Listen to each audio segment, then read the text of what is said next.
बिहार में इस साल विधानसभा चुनाव होना है। इसको लेकर राजनीतिक सरगर्मी तेज हो गई है। राजद के साथ साथ अब उसकी सहयोगी दल कांग्रेस भी पूरी तरह से मैदान में उतर चुकी है। बिहार की जमीन को मजबूत करने के लिए कांग्रेस बिहार के नए प्रभारी कृष्ण अलावरू भी मैदान में उतर चुके हैं। आज बिहार दौरे में पहुंचे कृष्ण अलावरू ने कहा कि बिहार में कांग्रेस पार्टी हर एक कार्यकर्ता और नेताओं के साथ मिलकर काम करेगी। कांग्रेस पार्टी को संगठन स्तर पर मजबूत बनाने के लिए गांव-गांव घूमकर मजबूत करने का काम करेगी। वहाँ गुजरात के नेता कार्यकर्ता अशोक गहलोत जी, स्वर्गीय अहमद पटेल जी, सबके साथ कंधे से कंधा मिला के काम करने का मौका मिला। और जब चुनाव के परिणाम आए तो थोड़े से हम गुजरात में रहे। मोदी शाह को कांग्रेस पार्टी ने, कांग्रेस के कार्यकर्ताओं ने, कांग्रेस के नेताओं ने उनके गढ़ में घुसकर पानी पिलाया। बिहार कांग्रेस के प्रदेश अध्यक्ष अखिलेश सिंह ने बातों ही बातों में राजद को बड़ी नसीहत दे दी। उन्होंने कहा कि अगर बिहार में ठीक से सीट बंटवारा हुआ तो कांग्रेस 40 से 50 सीटें ला सकती है।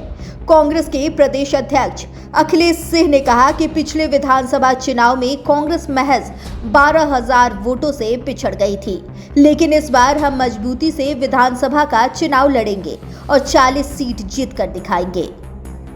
युवा कांग्रेस में काम करते रहे। युवा कांग्रेस के साथियों का मिजाज बदला हुआ था, उनका जोश देखते हुए बनता था और वहाँ से गाड़ी में चढ़ा के और जिससे सड़क बनाने का काम होता है उससे माला पहनाया है इनको लोगों ने।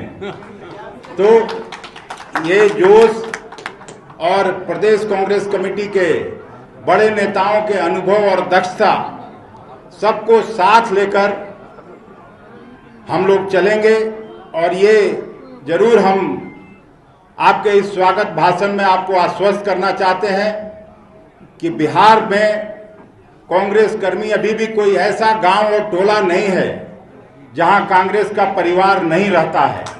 चाहे वो अगड़ी बिरादरी का गांव हो, पिछड़ी बिरादरी का गांव हो, दलित बिरादरी का गांव हो या अल्पसंख्यक बिरादरी का गांव हो, केवल और केवल हम लोगों को जो आपसी एकता है, जो कहीं कहीं जिले में कटुता बनी रहती है, उसको दूर करने हम लोगों की प्राथमिकता होनी चाहिए। दरअसल पटना के सदाकत आश्रम में नए प्रभारी के स्वागत समारोह में अखिलेश सिंह ने यह बातें कही।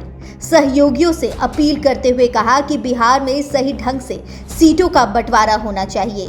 ये तो तय है कि बिहार में हर बार की तरह इस बार भी कांग्रेस पूरी मजबूती से विधानसभा का चुनाव लड़ेगी और इस चुनाव में हमारी जीत पक्की है। 10 लाख से ज्यादा वोट 2019 के मुकाबले में हमारा वोट बढ़ा है। हम 9 सीट लड़े थे, तो कहने का मतलब ये है 1 लाख से ज्यादा हर क्षेत्र में हमारा वोट बढ़ा है। और इसी को हम लोग 3-4% अगर वोट बढ़ा लेते हैं तो हमको 40 से 50 सीट निश्चित रूप से बिहार विधानसभा में आएगा और बिहार फिर से अपनी खोई हुई गरिमा और प्रतिष्ठा को वापस कर सकेगा। ये मैं बात आप लोगों को साफ साफ कहना चाहता हूं और हम हृदय से धन्यवाद देते हैं सभी कांग्रेस कर्मियों को, जिन्होंने स्मार्ट मीटर का जब सवाल था, सब लोगों ने एक पैर पर खड़ा होकर उस आंदोलन को चलाया और मजबूती से हम लोगों ने काम करके सरकार को पीछे हटाने का काम किया। इधर बिहार कांग्रेस के नए प्रभारी कृष्णा अलावरू ने कहा कि पार्टी ने बिहार को लेकर मुझे जो जिम्मेदारी दी है मैं उसे ईमानदारी से निभाऊंगा। बिहार में कार्यकर्ता और नेता एक साथ मिलकर काम करेंगे और पार्टी को मजबूत बनाएंगे। राहुल गांधी ने मुझे बिहार को मजबूत करने की जिम्मेदारी दी है और इस जिम्मेदारी को किसी भी कीमत पर पूरा करूंगा। आप सबके साथ कंधे से कंधा मिलाकर बिहार के गांव-गांव ward ward, panchayat panchayat, booth booth में संघर्ष करेंगे, ये विश्वास मैं आपको दिलाना चाहता हूँ। आने वाले हफ्ते में बिहार का दौरा करने वाला हूँ। आप में से कुछ लोगों के साथ आपके क्षेत्र में मुलाकात करने को मौका मिलेगा, और जो बाकी यहाँ आज नहीं आ पाए उनको भी आप संदेश दे दीजिए कि उनसे भी मैं जल्द मिलना चाहता हूँ। जो मेरा कार्यक्रम है वो शायद आज या कल तक पीसीसी की तरफ से अगले हफ्ते के लिए जारी हो जाएगा, और उम्मीद करता हूँ कि आप भी और मैं भी फील्ड में ज़्यादा और पटना में कम दिखाई देंगे। मुझे विश्वास है कि हम इस लड़ाई को जीतेंगे।